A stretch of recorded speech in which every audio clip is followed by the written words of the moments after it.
Shalom, nous allons étudier le DAF Kaf Vav dans Masechet Baba Batra. Nous avons laissé hier la dernière Mishnah qui est à peu près située à une douzaine de lignes à la fin du DAF Kafé, donc nous la reprenons. Fin du DAF Kafé, nouvelle Mishnah, Machikim et Taïlan Minabor, Aisrim, Vechamesh Amos. Vous allez voir que toutes les Mishnahs de la fin du Pérec sont des Mishnahs que l'on a déjà vues. D'ailleurs, c'est pour ça qu'on peut apprendre de ce Pérec que mieux vaut en général quand on commence un chapitre étudier les Mishnahs dans un livre à part, parce que très souvent la première, la deuxième et la troisième Mishnah se comprennent de manière comparative grâce aux Mishnahot qui parlent de ce sujet, donc qui sont souvent dans le même Pérec. Donc souvent on a du mal à comprendre les premiers dapim d'un Pérec parce qu'on ne connaît pas les Mishnahot, et à la fin du chapitre du coup ça devient très facile d'étudier les Mishnahot parce que c'est des Mishnahot que l'on a déjà justement commenté. On éloigne un arbre du puits du voisin, et Isrim Vechamesh Ama de 25 amot. Ou Beharouv ou Beshikma, lorsqu'on a affaire à de gros arbres comme le caroubier, Shikma, je crois que c'est le sycomore, même s'il y a plusieurs arbres qui ont cette appellation, ce sont de gros arbres en général. Hamishim Ama, donc 50 Ama, c'est exactement ce qu'on avait vu dans le Marloket Tanakama, je crois que c'était à Vashaoul il y a quelques jours. Est-ce qu'on fait distinction entre tous les arbres, entre les Harouf et Shikma et les autres, en faisant 25 et 50, ou tous c'est 50 Amot pour la beauté de la ville, quand on doit éloigner un arbre de l'entrée de la ville. Ben Milemala, Ben Minatzad. Alors ce qu'on nous dit ici, c'est que ce soit l'un au-dessus de l'autre ou que ce soit minatsat sur le côté, à des hauteurs équivalentes, on doit s'arranger pour éloigner son arbre de 25 amot ou de 50 amot en fonction du type d'arbre que c'est. Si le bord maintenant du voisin est en premier, kotset, à ce moment-là il doit couper son arbre. Et on doit à ce moment-là le dédommager, donc le voisin va le payer. Imelan kadam loyakot. Si par contre l'arbre était en premier, loyakot. Rappelez-vous qu'on avait du mal à comprendre cette partie-là selon Rava. On avait vu de Marloka et Abaye Verava. Est-ce que lorsque je plante mon arbre, je dois tenir compte non pas de l'existence du puits de mon voisin, mais de la possibilité, de l'éventualité que mon voisin construise un puits? Selon Abaye, non. Donc là on comprend, selon Rava, j'avais pas le droit de le faire. Alors comment c'était possible? On avait dit que c'était un cas où ça avait appartenu à la même personne et qu'après on avait séparé, vendu, et du coup on se retrouvait avec deux objets qui étaient proches. Donc si l'arbre est en premier par rapport au puits, l'oyakot, il n'aura même pas l'obligation de le couper. Safek zekadam, lorsqu'on a un doute qui est antérieur à qui, le puits à l'arbre ou l'inverse, l'oyakot, on ne coupera pas dans le doute. Rabbi Yosemer Rabbi Yossi nous dit, afalpi shabor kodemet leilan, même si le puits est antérieur à l'arbre, l'oyakot, il ne coupera pas. Alors pourquoi? Chez Zechofa Betorshelo, Vezenoter Betorshelo, là aussi c'était le fameux Rabbi Yossi qu'il fallait connaître depuis le début du chapitre, le fameux Rabbi Yossi qui dit que de manière générale, sauf exception et dommage causés directement par un des voisins, de manière générale, lorsque c'est indirect, chacun fait ce qu'il veut chez lui, il n'a qu'à creuser chez lui, il n'a qu'à planter chez lui, et on ne tient pas compte des conséquences indirectes. Par rapport justement à la Mishnah, on avait dit que Tana ben Shabor le mata, ve'ila le mala, ben Shabor le mala, ve'ila le mata. On a dit dans la Mishnah qu'on doit éloigner son puits de l'arbre du voisin de 25 amot ou de 50 amot en fonction du type d'arbre, que ce qui soit au-dessus, que ce soit sur le côté. Et maintenant, c'est quoi au-dessus? Qui est au-dessus? La braïta que l'on cite ici au début de la Gemara nous rapporte que finalement, quand on dit au-dessus, c'est que l'arbre soit au-dessus du puits ou l'inverse.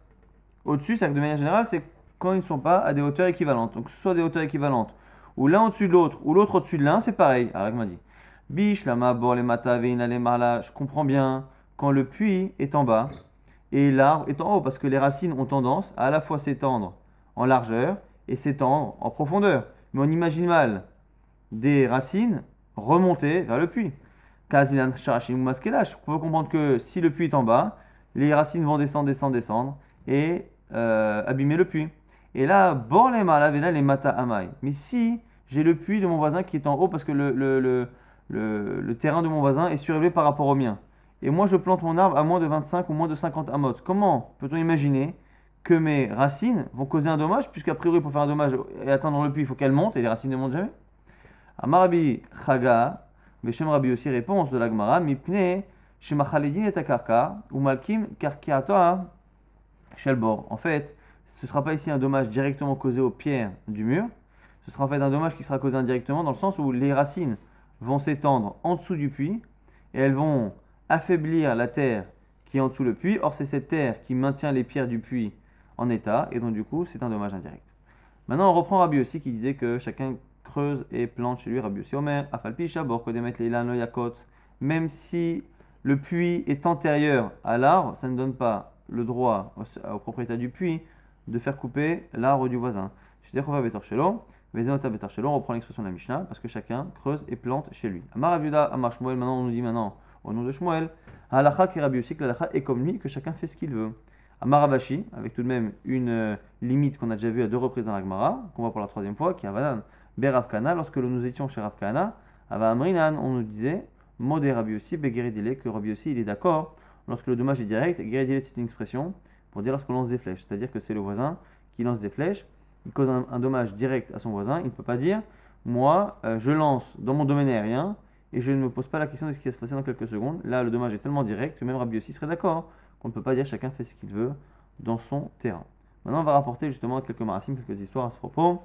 Alors Papi Yona'a, donc il s'appelle Papi ce rave, Yona'a il vient de la ville de Yona, Kanire, Ani ve'Aishir Hava, il raconte l'histoire d'un riche et d'un pauvre. Bana Apanda, et on a le Mechila, Ani ve'Aishir, c'est un pauvre qui s'est enrichi et qui a du coup construit dans son terrain une petite construction.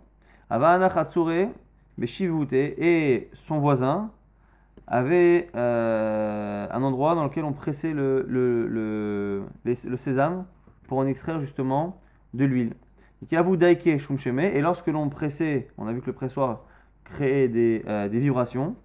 Avanaïda Pandey, il y avait la petite construction que le nouveau riche avait construit pour se faire plaisir, qui avait tendance à trembler. Talekame de Ravashi est parti voir Ravashi pour demander à l'autre d'arrêter parce qu'il lui causait un dommage. Amalé lui dit qu'Ava Beravkana, sous les chez Ravkana, Ava Amrinan, Modé Rabbi Yossi Begeridile.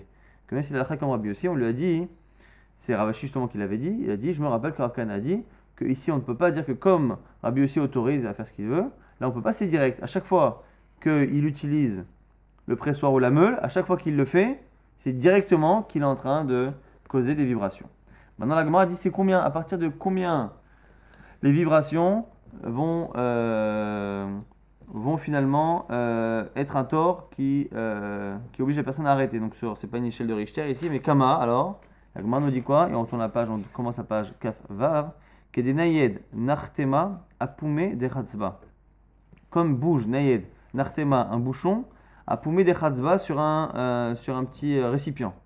Alors selon Rashi, ça a l'air d'être que je pose ça sur la table, j'ai un récipient avec un bouchon qui est posé dessus qui n'est pas fixé de manière très forte, et si lorsque le voisin utilise sa meule ou son pressoir, je vois le bouchon qui bouge, ça veut dire que ça commence à être dérangeant. Alors, beaucoup de commentaires dans Tosot disent, attends, si on en arrive là, c'est qu'en général la maison n'est pas loin de s'effondrer. Donc on n'a pas besoin de trouver cela. Donc il y en a qui disent, non, c'est qu'il bouge, que les murs bougent, de la même manière qu'un bouchon bouge lorsque je prends un récipient dans la main et que je me déplace avec. Il y a un petit mouvement, ce petit mouvement, lorsqu'on le transpose sur un mur, ce serait cette petite variation-là qui serait suffisante.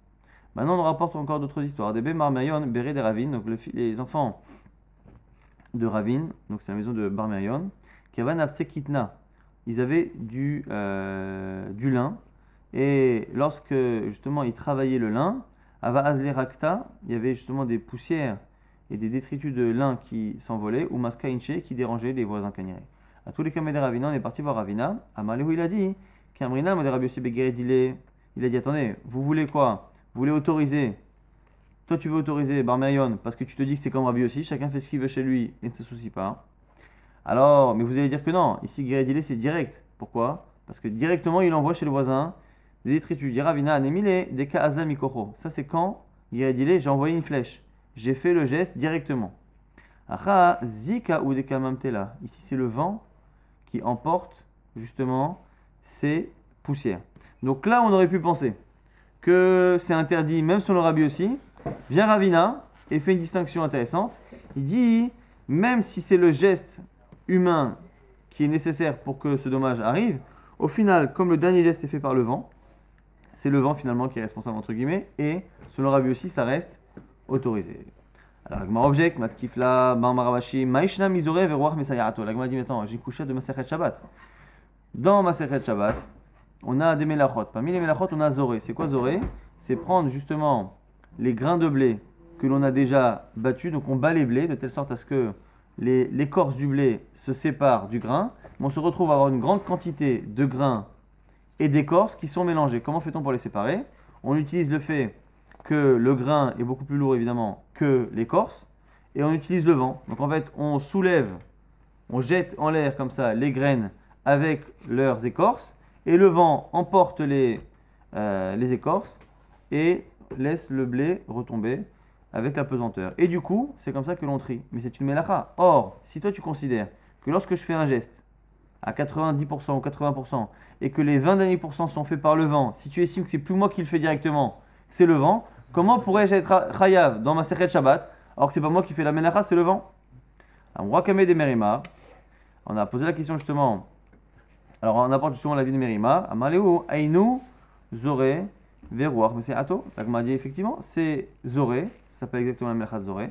Et Rouach, mais c'est Ato, et le vent qui est, donc du coup, normalement, c'est un cas où ça s'appelle Giredile. Donc on voit que Merima et Mar Baravashi ont l'air de ne pas être d'accord avec Ravina. La Gemara objecte encore à Ravina en disant Ul Ravina Maishna Miget Sayotse Mitachata Patish. Quelle est également la différence avec un autre cas aussi? C'est plus un cas de dommage parce que dans Masechet Shabbat ça peut être un peu différent. Et on peut dire qu'à partir du moment où la Torah a estimé que ça c'était une melacha, c'est une melacha. C'est comme ça. Et du coup, effectivement, il y a même des melachot comme brûler ou des melachot qui parfois sont contraires à l'idée classique que l'on a de la melacha, qui est le fait de construire et de ne pas détruire, ou le fait que ce soit fait directement par l'homme. Donc on peut avoir des exceptions. Donc la seconde question ici contre Ravina est plus forte parce qu'elle est plus directe. C'est quoi? C'est lorsque l'on a un forgeron qui donc a ces morceaux de métal qui sont incandescents et qui donnent des coups de marteau, il y a évidemment des étincelles qui partent et les étincelles peuvent causer un dommage. Les étincelles qui sortent du marteau, du coup de marteau, et qui vont enflammer comme ça la botte de foin du voisin par exemple, Chayav Shalem, il doit payer. Et pourtant là-bas, même si c'est lui qui a fait le coup, c'est aussi le vent qui a emmené, parce qu'en général ça ne va pas aussi loin. Et là-bas il est Chayav. Donc là on est vraiment dans un cas qui est ressemblant. Un il s'occupe du lin et le vent emmène des poussières qui dérangent. Lui il s'occupe de forger et il donne des coups et les étincelles partent comme toujours et il y en a une qui s'envole avec le vent et qui fait brûler le foin du voisin, c'est la même chose. Et là-bas on voit bien qu'il est chayav de Meshalem. Donc là c'est une vraie question. La Gemara dit Atam nichale delizil acha lo nichale delizil. Ici on fait rentrer la notion de nichale, est-ce que ça l'arrange, ça l'arrange pas? Dans le cas là-bas du forgeron, il est bien content quand il travaille justement que ces étincelles incandescentes ne restent pas à côté de lui et sont dangereuses, elles peuvent brûler, elles peuvent faire quelque chose. Et donc du coup comme ça l'arrange, même si le vent l'aide, il est considéré comme étant un peu responsable de ce qui se passe, un peu comme on voit dans Shabbat, psychréché, je fais quelque chose et que ça provoque de manière obligatoire, on fait une distinction entre quelque chose qui m'arrange et qui ne m'arrange pas. Et c'est comme ça que Ravina peut justement tenir son avis, contrairement à Merima et Amar Baravashi. Nouvelle Mishnah, Loïta Adam Ilan Samoch Lesde Havero. Un homme ne pourra pas planter un arbre à côté du champ de son voisin, et la Imken, seulement si, Ichik Mimeno Arba Amot, sauf s'il l'éloigne de 4 Amot. On avait déjà vu ce shiur-là, c'est pour laisser passer la maharisha, la charrue, pour pouvoir labourer. Echad gefanim ve echad kol ilan, que ce soit pour des vignes ou que ce soit pour n'importe quel arbre. Aya gada bentaim, s'il y a une barrière entre les deux, qui empêche finalement, qui m'empêcherait moi de passer avec la charrue, zé somer la gada mikan, zé somer la gada mikan, chacun peut finalement planter son arbre à côté, parce qu'on sait très bien que personne ne pourra empiéter chez l'autre pour pouvoir labourer. Maintenant, autre cas, Ayush Harashim Yotzim Letor Shel Chavero. On a ici un homme qui a planté un arbre et dont les racines vont chez le voisin. Et du coup, lui, il a besoin souvent de labourer, voire de creuser quelque chose. Et donc, du coup, il se demande s'il a le droit de couper les racines de l'arbre, alors que les racines de l'arbre appartiennent a priori à l'arbre et empêchent l'arbre de se développer si on les coupe. Alors, Yotzim Letor Shel Chavero, Ma'amik Shoshat Fachim, on a le droit de creuser et de les couper jusqu'à 3 Tfachim. A priori, pas plus. Kédé chez le Yarakam Mahaïcha pour permettre à la charrue de passer et de labourer. On a Yahofer Bor, Shiach ou Mehara, si le voisin en question a l'intention de construire toute forme de puits, de fosse ou je ne sais quoi, de citerne, Kotsetz Veyored Vehaetzim Shelo. Il pourra couper et descendre, et après c'est marqué Vehaetzim Shelo. Et les bois, donc le bois correspondant aux racines, seront à lui. Alors, ici, au niveau syntaxe, on a l'impression que c'est lui le sujet. Hein.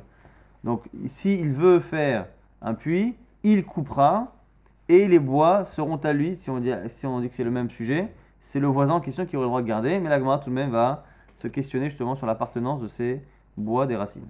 Tana Arba Amot Shamru Kedar Vodat Karem, nous dit la Mishnah, au nom d'une braïta, ce qu'on avait déjà dit à l'époque et qu'on a dit, pourquoi 4 amot entre mon arbre et le champ du voisin?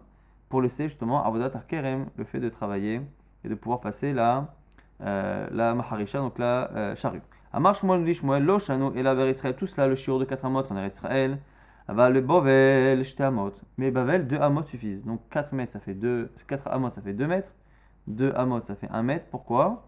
Car qu'ils avaient des charrues qui étaient plus étroites en Bavel, et donc du coup ils pouvaient passer. Tanya Nemiachel, la Gemara confirme effectivement qu'on est quasiment contraint d'imaginer qu'il y a 2 shurim entre Israël et Bavel. Pourquoi? Parce qu'on a une braïta qui dit quoi? Une braïta qui dit qu'on ne peut planter un arbre que si on s'éloigne de 2 amot. Alors que nous on a vu 4. Arba amot, on a dit 4. Et là, on est plus ou moins contraint de dire comme Shmuel, ça permet à la fois de comprendre Shmuel et à la fois de comprendre ces deux Mishnayot et Braïtot qui ont l'air de se contredire. Et il y en a qui disent que même finalement ce qui a été dit par la Gemara et par Shmuel a été dit dès le départ comme étant une réponse à la contradiction. Il y en a qui disent que la contradiction n'est pas venue après pour confirmer, mais que c'était ça qui était à la base, à l'origine de cette distinction. Avec Kaderamela Amirma, il y en a qui objectaient Nan Loïta Adam et la Samour, Ilan. Notre Mishnah qui dit qu'on ne peut pas le faire si on ne s'éloigne pas de 4 amot. Ve'atania, pourtant la Braïta dit j'étais amot, 2 amot. Amar Shmuel, et c'est là que Shmuel serait venu répondre directement à une contradiction. Lokasha, Kan de Bavel, Kan de Israël, ça dépend si on parle de Bavel ou Israël. Donc encore une fois, la même distinction. En Israël, c'est 4 amot, en Bavel, 2 amot. La question c'est ce que Shmuel qui a fait cette distinction, il l'a faite au début, et cette distinction de lui-même, au niveau de logique, a été confirmée par l'existence du Mishnayot et Braïtot qui sont contradictoires et qui s'expliquent bien grâce à cela, ou est-ce que c'est la contradiction qui a poussé Shmuel à proposer cette distinction? Rava bar Rav Hanan a voulu Anhu Dikle, à Metra de parler de Rav Yosef. Donc Rava bar Rav Hanan, qui est un Chacham, il avait des palmiers qui étaient à la frontière du terrain de Rav Yosef, du verger de Rav Yosef. Avoir tout pour il y a deux Dikle. Et ce qui se passait, c'est que les arbres de Rav Hanan avait tendance à amener des oiseaux, donc il y avait des oiseaux qui venaient s'y poser, et qui après descendaient dans le verger de Rav Yosef, et donc Rav Yosef était gêné, il dit voilà, il y a plus d'oiseaux sur mon terrain que sur n'importe quel terrain de la région, à cause de tes arbres. Les oiseaux sont friands des palmiers, et donc ils se posent là-bas, et comme ils se donnent tous rendez-vous là-bas, c'est méchant, c'est mes vergers qui sont pillés. À voir tout Sipore Yadve Bedikle, ils se mettent sur les arbres, mais Nachate parlait ça, ou Mafsedela, et il descendait directement sur les vignes ou sur le verger, et il causait des dommages. Amalé et Zilkot. Donc Rav Yosef a demandé à son voisin de couper ses arbres. Amalé lui a dit Achikili, mais qu'est-ce que tu racontes? Moi je me suis éloigné de 4 amot, la Mishnah a dit 4 amot, j'ai respecté les 4 amot, ça y est. Amalé lui dit Anem, il est Ilanot, Avalig Fanim, Bainat fait. Il dit oui, non, ça, c'est lorsque le voisin a un arbre. Mais là, ici, moi j'ai des vignes. Et les vignes sont plus fragiles et elles sont en plus plus basses que les arbres. Donc toi, tu as des arbres qui amènent des oiseaux en hauteur, qui voient les vignes et qui descendent dessus. Alors que s'il y a un arbre et de l'autre côté un arbre, il n'y a pas de raison que les oiseaux mangent plus chez l'un que chez l'autre. Donc il faut plus que 4 amot. Alors, on m'a dit, mais qu'est-ce que tu racontes? C'est marqué dans la Mishnah, c'est marqué dans la Mishnah que les 4 amot, c'est à la fois pour les arbres et à la fois pour les vignes. Rav Yosef dit oui, mais séparément, c'est-à-dire, c'est si de part et d'autre, c'est un arbre, de part et d'autre, ce sont des vignes. À ce moment-là, effectivement, 4 amot. Pourquoi il n'y a pas de raison qu'ils mangent plus l'arbre ton arbre que du mien, ta vigne que de la mienne? Mais lorsqu'il y a des arbres chez toi et que moi j'ai des vignes, ils viennent et il mange toute ma récolte. Amalé, animilé, benilala, gefanim, gefanim, avalila, gefanim, bainat fait. Amalé, réponse, analokaisna. Alors qu'il y a que, techniquement, alachiquement, Rava a dit ok. Mais il dit, mais par contre, tu es gentil, t'as qu'à le couper toi. Moi, je ne veux pas le couper. Pourquoi? Damarav Karav dit, haïdik la deta'in kaba, lorsque l'on a un déquel, donc un palmier, qui justement peut porter un cave. Un cave, c'est une grosse quantité de dattes. À sourd, les mixaïs, on n'a pas le droit de le couper. Rabbi Chania rapporte L'Oshachiv Shechat Beri, il n'est mort, quelqu'un qui s'appelle donc Shechat Beri. Alors il y en a qui disent que c'était son fils, qui s'appelait Shechat, et Beri c'est mon fils. Il y en a qui disent que c'est son nom de famille, Beri. Donc on connaît des gens qui s'appellent Beri, Shechat Beri. Et là des Katz, Teinta belozimne, parce qu'un jour, il devait couper un figuier et il l'a coupé trop tôt. Et comme il l'a coupé trop tôt, toute la période où il n'était pas obligé de couper, qu'il l'a coupé, il a finalement détruit un arbre fruitier. La Torah dit qu'on n'a pas le droit de détruire un arbre fruitier. Toute la mitzvah de Batashrit, de ne pas gâcher, de ne pas, voilà, de ne pas gâcher de manière générale, vient à l'origine de la Torah qui nous dit que lorsque l'on fait une guerre, on n'a pas le droit d'être mashrit. Les arbres de la vie, les arbres fruitiers, parce que c'est un gâchis de la nourriture qu'Akadosh Baruch Hu donne. Et donc, du coup, lui, il a eu très peur de cela. Il a dit non, voilà, entre ce qu'a dit Rav, l'histoire qu'a rapporté Rabbi Hanina, moi, je préfère ne pas toucher. Mar inichale, si toi ça t'arrange, likot, tu as qu'à couper, je te donne l'autorisation après qu'on en ait justement réfléchi. Rav Papa voulait anodikle, ametra de Ravuna, bere de Rav Yoshua. Donc, Rav Papa maintenant avait des palmiers, c'est un peu la même histoire. Amitra de Ravuna, qui est à la frontière de Ravuna, béré de Rav Yoshua, et on avait plus ou moins le même souci, c'est-à-dire que les oiseaux qui naissent sur les palmiers de Rav Papa avaient tendance à causer des dommages à Ravuna, le fils de Rav Yoshua. Donc du coup, qu'est-ce qui s'est passé? Lui, en plus, il avait besoin de labourer, donc qu'est-ce qu'il a fait? Il a coupé les racines. Alors, le Kakaïs Sharacha avait coupé les racines. Rav Papa, il est venu, il a mal, il dit attends, Maïhaï, qu'est-ce que tu coupes les racines de mon arbre? Il lui dit Tnan, c'est la Mishnah, Yusharashim Yotzim Etor Shel Chavero, lorsque les racines vont chez le voisin, Ma'amik Shlosha, on peut creuser et couper les racines jusqu'à 3 tfachim, 30 cm, pour permettre à la charrue de passer. Amarle, il lui dit Anemi les Shlosha, il dit mais ça c'est 3 tfachim, mais toi, Marka Havartfe, mais je vois que toi, tu vas bien plus loin. Amarle lui dit oui, parce que la suite de la Mishnah tu la connais pas. Ana Borot Shechin ou Me'arot Kahavarna, moi j'ai l'intention de creuser des citernes, des puits, des fosses, ditnan, quand c'est marqué à Yachofer, Borshach ou Merakot, Shelo. Et comme c'est marqué que si on veut creuser plus, on peut couper ses racines. Maintenant, Amar Rafa lui dit Amre les Koulim, Velo Yechilile. Tant qu'il m'a répondu ça, dit Rafa, je ne savais pas quoi lui répondre jusqu'au jour, Ade Amrila, qu'est-ce que je lui dise Hade Amar Raviuda, ce qu'il a dit Raviuda. Que quoi Meitsa Shechiziku Barabim, Assour les Kalkelo. Un chemin qui est sur mon terrain, mais qui a été utilisé par le tzibour, par les gens. C'est-à-dire que les gens ont pris l'habitude de passer par une partie de mon terrain pour aller à un endroit, et je ne me suis jamais plaint.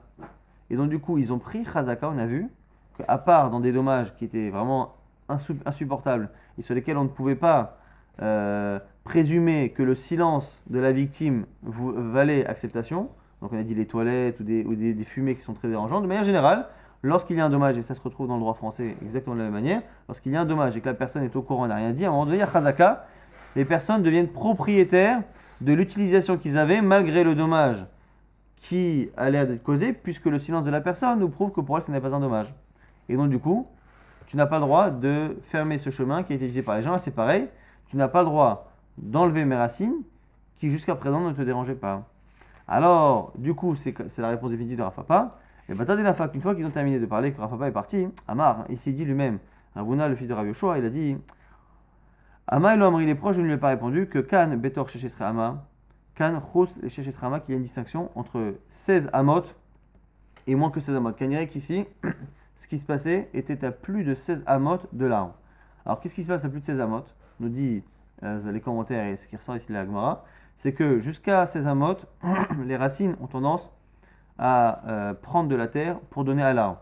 Les racines après peuvent s'étendre au-delà de ces amotes, mais nous dit la Gemara, ce qui se passe au-delà de ces amotes, les racines s'étendent, mais ce qu'elles prennent dans la terre n'arrive pas jusqu'à l'arbre, et donc l'arbre ne se nourrit pas de la terre qu'il y a au-delà de ces amotes, et donc c'est la raison pour laquelle il n'y a pas de raison ici que tu me dis oui, mes racines ont été chez toi et j'en ai besoin, et donc j'ai chazaka, j'ai l'appartenance entre guillemets de cette chose-là, puisqu'en tous les cas, ton arbre n'a plus besoin de ses racines. On verra cette distinction un peu plus loin. Yachofer, Bor, Shiarumara, Kotzetz, Veyored, Vaetim, Shelon, on a dit dans la Mishnah que si le voisin a besoin de passer la Maharisha, donc la charrue, ou éventuellement de creuser, il pourra enlever les racines. On a dit, et les bois seront à lui. Béramine, question de Yaakov, Hadiava, donc de la ville de Dayav, Kainire, Hadiava de la ville de Dayav. Il a posé la question à Raprizda, Aetim, Shelmi. À qui appartiennent les bois? On a dit les bois sont à lui, mais lui, ça peut être l'un ou l'autre, même si la syntaxe de la phrase pousse à dire que c'est à celui qui coupe. C'est tout de même assez étonnant. Alors, réponse de Raprizda. Marley le dit Tanitoa, c'est une Mishnah. Pourquoi? Chercher Ilan chez l'idiot. Abaim Beshel Ekdesh. On a ici un voisin, un homme qui est voisin à un terrain qui est Ekdesh, qui a été sanctifié et donné au Beth Amikdash. Il a ses racines, qui sont donc des racines de Chol, un arbre de Chol, qui vont dans le terrain qui est Ekdesh. Lo Nehenin, Velo Mo'alim. On n'a pas ici d'interdit de profiter. Tout ce qui est Ekdesh, on n'a pas le droit de profiter. Si on en profite, on doit apporter un korban Me'ila pour demander pardon du fait d'avoir profané et d'avoir utilisé quelque chose qui est Ekdesh. On voit que les racines qui sont arrivées dans le terrain qui est Ekdesh ne deviennent pas Ekdesh. Donc ça veut dire quoi? Que les racines continuent d'avoir le statut de l'arbre duquel elles proviennent. Ça a l'air d'être ça la preuve de Rav Chizda. Iyamad bishlama bata ilanazinan. Tu ne peux comprendre cette Mishnah que si tu dis que les racines ont le même statut que l'arbre. Mishumachri, c'est la raison pour laquelle l'homo alim, qu'il n'y a pas d'interdit d'en profiter. Et la iyamad batar karkar zinan. Mais si tu dis que c'est le terrain qui donne le statut aux racines, à ce moment-là, Amal l'homo alim, pourquoi il ne serait pas Ekdesh? Alors, et donc du coup, chez nous, ça veut dire que les racines appartiendraient au propriétaire de l'arbre, contrairement à la syntaxe de la phrase. Et la maille, la Gemara dit, mais qu'est-ce que tu racontes? Regarde la fin de la Mishnah. La fin de la Mishnah contredit ta preuve. Bata ilan azlinan. Quoi, tu veux dire qu'on va selon l'arbre? Ema sefa, regarde la fin de la Mishnah. Shel Ekdesh, maintenant c'est l'inverse. Les racines proviennent du terrain qui est Ekdesh. Proviennent du terrain qui est Ekdesh. Donc, Shel Ekdesh, Abaim Shel Idiot, et les racines arrivent dans le terrain qui est lui, un terrain qui n'est pas Ekdesh. Là aussi, l'onehenin, velo mo'alim. Il n'y a toujours pas de issour de ana'a, d'interdit, de profiter, ni de issour me'ila. Vibata ilan azlinan. Ici, selon ta logique, c'est l'arbre qui détermine le statut des racines. Amaelo mo'alim, là, cette fois-là, ça devrait être Ekdesh. Donc tu vois bien que dans tout cas dans la Mishnah, il y a l'air d'avoir quelque chose qui nous échappe. On a l'impression de cette Mishnah que ce qui détermine le statut des racines n'est ni le terrain, ni l'arbre. Donc tu ne peux pas utiliser cette Mishnah. Alors, la Gemara finalement finit d'expliquer en quoi la Mishnah finalement n'a rien à voir avec cette question.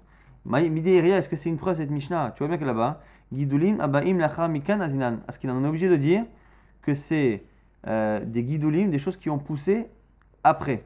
Vekasavar, et on pense que en me'ila begidulim, il n'y a pas de me'ila dans tout ce qui a poussé après dans les racines. C'est-à-dire qu'en fait, on parle ici de deux terrains qui à la base n'étaient pas Ekdesh. Et ça a poussé. Donc l'un a poussé chez l'autre. Et à un moment donné, on a sanctifié le terrain A ou on a sanctifié le terrain B. Ce qu'on apprend de cette Mishnah, c'est que quand ça a déjà poussé sous terre, le Ekdesh ne prendra effet que sur le terrain et pas sur ce qui a poussé de l'autre côté. Et donc c'est la raison pour laquelle ici, finalement, on ne peut pas du tout transposer cette Mishnah à notre question. Autre explication pour la Mishnah, Ravina Marlo Kasha, Kan Betor Sheshesrama, Kan Chutz Sheshesrama. Peut-être pour expliquer la contraction, on peut encore une fois justifier en disant que ça dépend si on est dans 16 amot ou au-delà de 16 amot. Encore une fois, cette idée que les racines s'étendent à plus de 16 amot, mais contrairement aux racines qui sont dans les 16 amot, celles qui sont après n'ont pas tendance justement à puiser dans la terre réellement pour pouvoir donner à l'arbre. Donc à la limite, il n'y a pas de raison de l'assimiler justement à l'arbre. Alors on va commencer, pour terminer le DAF, commencer la Sugia, la suite, mais qui sera a priori mieux expliquée dans le DAF de Shabbat, de le DAF de demain. Amar Oula, justement, il y a un samour Klemetzar Betor Sheshesrama Gazlan. On nous dit maintenant, selon Oula, que lorsque l'on a un arbre qui a moins de 16 amot de la frontière de son voisin, c'est un arbre voleur.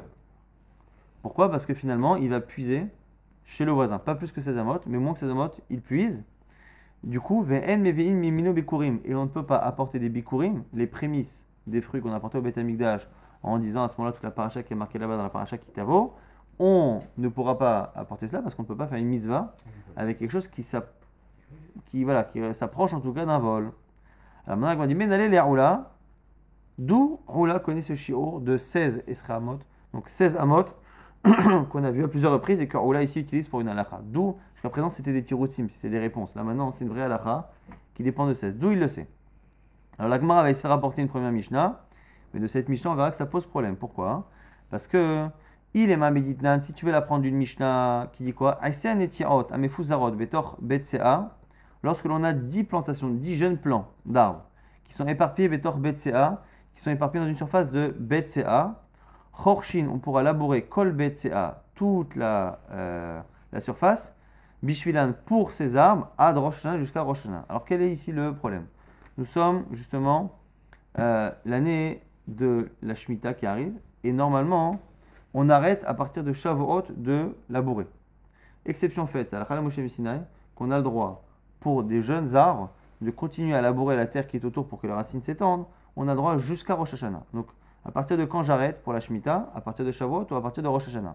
Si on a un terrain normal, on ne peut pas labourer, rien faire. À partir de Shavuot, si ce sont de nouveaux plants, c'est jusqu'à Rosh Hashanah. Maintenant, la question, c'est lorsque l'on a des jeunes plants qui sont éparpillés dans une grande surface, est-ce que quand je laboure cette surface, il y a une partie que je laboure pour les arbres, mais si je suis en train de labourer une partie dont l'arbre n'a pas besoin, je suis peut-être en train de labourer une terre qui n'est pas pour le besoin d'un arbre jeune et qui donc n'est pas autorisée à être labourée après Shavuot. Donc c'est toute la question.